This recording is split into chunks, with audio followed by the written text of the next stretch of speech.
sa inyo mga boss, Tito Vince's Bagger again. So sa video ito ay magtatiles po tayo ng flooring mga boss. Kung bago ka lang sa aking YouTube channel ay like and share and comment. Paki-subscribe at paki-hit na rin yung bell dyan sa baba para updated po kayo sa mga bago kong videos mga boss. So God bless po, ingat.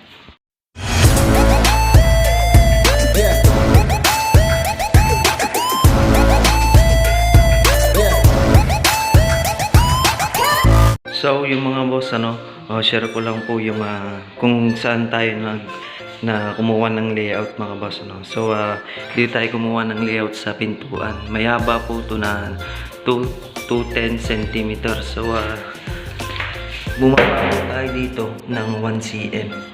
Yan para sa ating tiles mga boss. Katulad po niyan mga boss.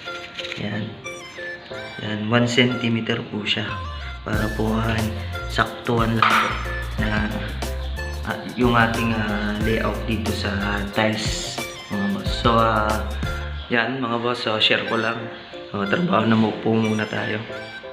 So yung mga boss, share ko lang kung paano tayo magtimpla ng ating dry pack mga boss. Bali 3-2-1 po yan mga boss. Tatlong sakong buhangin saka isang semento mga boss.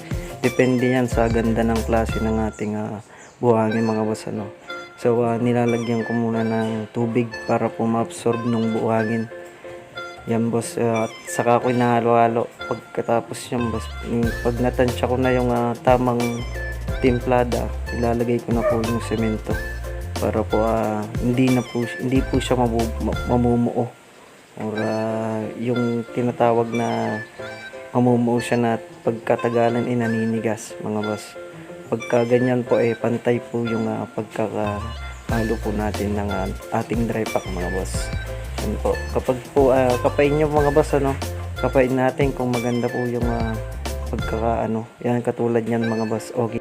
Share ko lang boss para sa akin lang boss mas lamang po yung semento kasi dun sa adhesive mga boss kasi 4 hours bago manuyo yung adhesive natin, tapos yung semento naman 1-2.5 hours bago siya matuyo. So inahaluan ko po ng ganyan para po mas matibay po siya. Saktuhan lang po yung yung pagpapatuyo po natin ng tiles. Importante po dyan mga boss, kailangan nating basahin na tayo. Ipahiran po natin ng hinalo nating adhesive kanina mga boss. Importante po yan bago natin lagyan po ng dry pack para po hindi po siya kakapak mga boss. Share ko lang yan mga boss.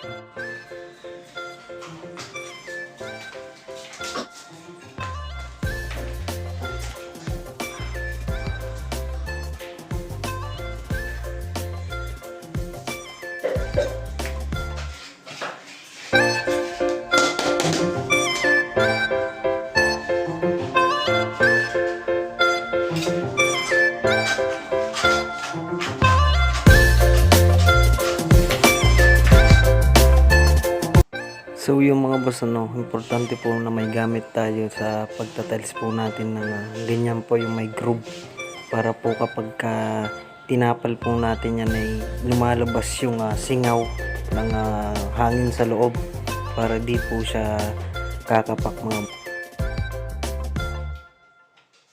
So yung mga boss, kung nakukulangan po tayo sa basa po ng ating dry pack, pwede po nating basahin para mas tumibay po mga boss.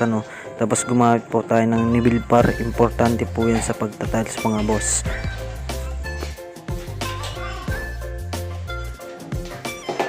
Mga boss, nakapagtapal na tayo ng tatlong tiles mga boss. So tip lang po ito mga boss, nag-layout tayo ng tanse papunta dun.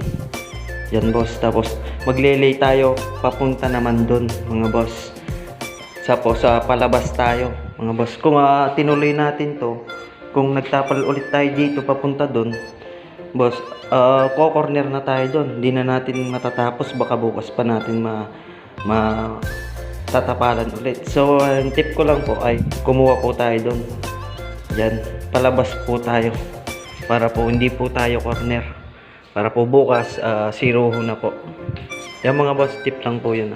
So mga boss, gamit po nating tiles ay 60 by 60 yung sukat mga boss. So ceramic po siya, binababad po natin siya ng 1 to 2 minutes para po ma-absorb niya yung tubig papasok dito sa tiles, para po kapag nagpahid tayo ng adhesive sa kanyang dito mga boss, hindi po siya agad nanunuyo, para po iwas po siya sa kapak mga boss.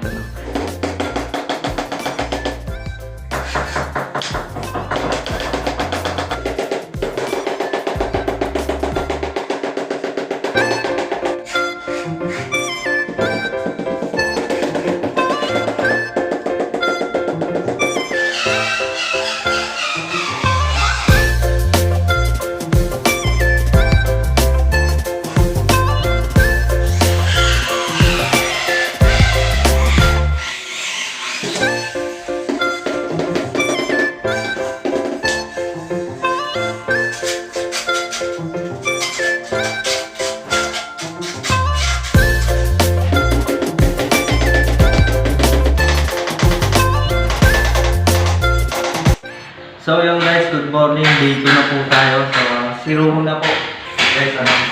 So share ko lang po kung paano po mag-zero dun po sa nangangapa. Ganito lang po. Hindi lang po, madali lang po. Kapag napanood nyo ito, alam nyo na. So kuha po tayo ng isang 60 by 60. I-pattern po natin. I-pattern po natin siya na yan. Mga boss nyo. Kapag na-pattern nyo na mga boss, ipapattern nyo na naman itong isang 60 by 60 para po dito. Yan, itumpak natin siya ganyan mga boss. Yan, tapos guhitan natin mga boss. Lapit ka, lapit. Tapos guhitan natin. So ito yung makukuha, ito yung zero check. Tapos ito yung aalisin, row X, mga boss. So ganun lang yung proseso mga boss, madali lang po. So yan, trabaho na po muna tayo.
So mga boss, natapos na rin tayo mag-tiles dito sa kwarto mga boss. Yan. So itong maliliit na zero na yan, saka na lang yan mga boss. Pati yun. So si Kuya RS naglalagay na ng door lock mga boss. Yan. Mga boss. Meron na po pala tayong page mga boss, Tito Vince TV pa rin mga boss. So pag napadaan kayo sa Facebook, kaya i-follow niya na rin po. Pat kay Kuya RS, pag i-follow na rin po, mayroon na po siyang sariling page. Yan po mga boss. See you na lang sa next video mga boss. So yung guys, dito na lang muna ang ating video. So sana po ay may natutunan po tayo sa ating napanood. Kasama ko pala si Kuya RS. Yan, support po natin. Subscribe po natin si Kuya RS Vlog. Manood po tayo mga videos niya po. Kung meron kayong natutunan mga boss, please like, share, and comment. Hit na rin yung bell dyan sa baba. At God bless po sa ating lahat. Salamat po sa panonood ng ating video. Bye. Peace.